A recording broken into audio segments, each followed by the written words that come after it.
الحمدللہ رب العالمین والعاقبۃ للمتقین والصلاۃ والسلام علی رسولہ الکریم اللہم صلی علی محمد وآل محمد اللہم صلی علی محمد وبارک وسلم۔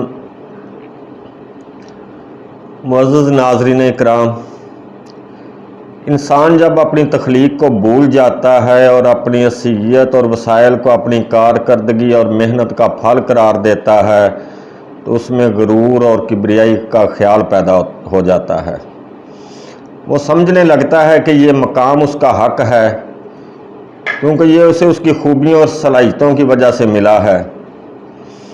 ایسا شخص اپنے آپ کو دوسروں کے مقابلے میں بڑا سمجھتا اور دوسروں کو اپنے سے کم تر اور حقیر جانتا ہے۔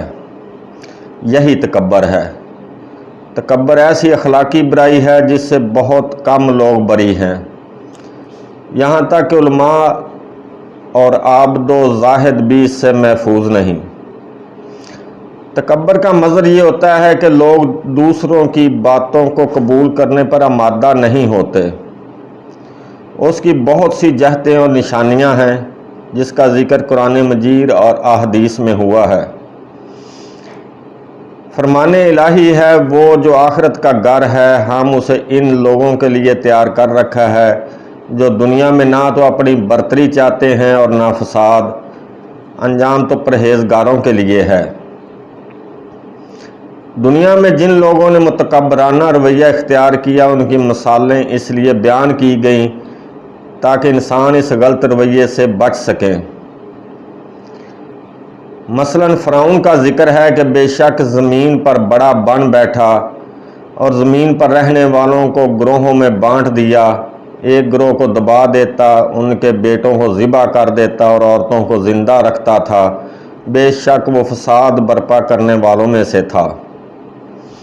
اس صورت میں قارون کے بارے میں جو اپنی دولت کی بنیاد پر تکبر میں مبتلا تھا فرمایا، بے شک قارون موسیٰ علیہ السلام کی قوم میں سے تھا اور ان پر تعدی کرتا تھا۔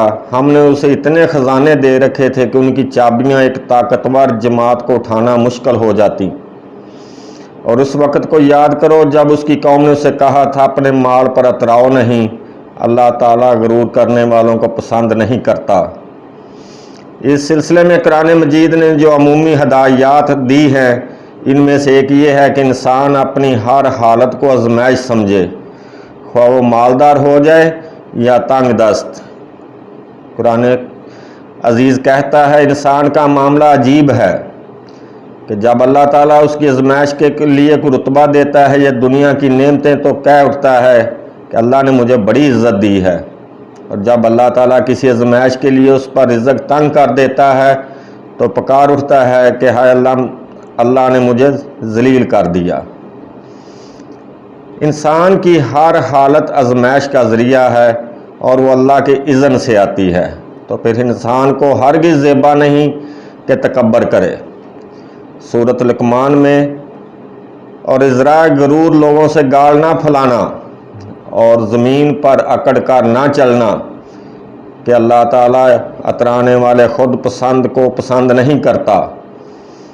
نبی صلی اللہ علیہ وسلم نے فرمایا، اللہ تعالیٰ فرماتا ہے کبریائی میری چادر ہے اور عظمت میرا راز ہے، جو ان میں سے کچھ بھی چھیننا چاہتا ہے تو میں اسے آگ میں ڈال دوں گا۔ گویا تکبر عزت کے منصب سے گرا دینے والی خصلت ہے، اور پھر انسان کو تکبر کا کیا حق ہے جو اپنے وجود پر بھی مختار نہیں؟ اس کے پاس جو اسباب ہیں وہ تو سارے اللہ ہی کے مہیا کیے ہوئے ہیں۔ ایک اور موقع پر آپ نے فرمایا، کیا میں تم کو آگاہ نہ کروں کہ دوزخ والے کون ہیں؟ سرکش، بد خلق اور تکبر والے۔ ایک موقع پر فرمایا جنت دوزخ میں مکالمہ ہو گیا تو دوزخ نے کہا میرے اندر تو جبار اور متکبر ہیں، اور جنت نے کہا میرے اندر مساکین اور غریب لوگ ہیں۔ ایک اور موقع پر نبی صلی اللہ علیہ وسلم نے فرمایا 3 قسم کے لوگ وہ ہیں جن سے اللہ تعالیٰ قیامت کے دن نہ کلام فرمائیں گے اور نہ ان پر نظر رحمت ہوگی اور ان کے لیے دردناک عذاب ہوگا۔ یہ 3 لوگ ہیں بوڑھا زانی، جھوٹا بادشاہ اور فقیر متکبر۔ تکبر کی حقیقت کیا ہے اور اس کا اظہار کس صورت میں ہوتا ہے، اسے بھی آپ صلی اللہ علیہ وسلم نے اپنے 2 فرمودات میں واضح فرما دیا۔ حضرت عبداللہ بن مسعود رضی اللہ عنہ سے روایت ہے، رسول اللہ صلی اللہ علیہ وسلم نے فرمایا وہ شخص جنت میں نہیں جا سکے گا جس کے دل میں ذرا برابر تکبر ہوگا۔ ایک صحابی نے پوچھا ایک شخص چاہتا ہے کہ اس کے کپڑے اچھے ہوں، اس کا جوتا خوبصورت ہو، کیا یہ بھی تکبر ہے؟ تو آپ صلی اللہ علیہ وسلم نے فرمایا بے شک اللہ تعالیٰ خوبصورت ہے اور خوبصورتی کو پسند کرتا ہے، یعنی یہ تکبر نہیں ہے، بلکہ تکبر یہ ہے کہ آدمی حق کو جٹلائے اور انسانوں کو حقیر جانے۔ تو معزز ناظرین اکرام، ہمیں چاہیے کہ تکبر اور غرور سے بچیں۔ میری نظر میں اس کا ایک ہی حل ہے کہ ہر وقت اللہ سے معافی مانگتے رہیں، استغفار کرتے رہیں۔ وَمَا عَلَيْنَا إِلَّا الْبَلَاغُ وَاللَّهُ أَعْلَمُ بِالصَّوَابِ۔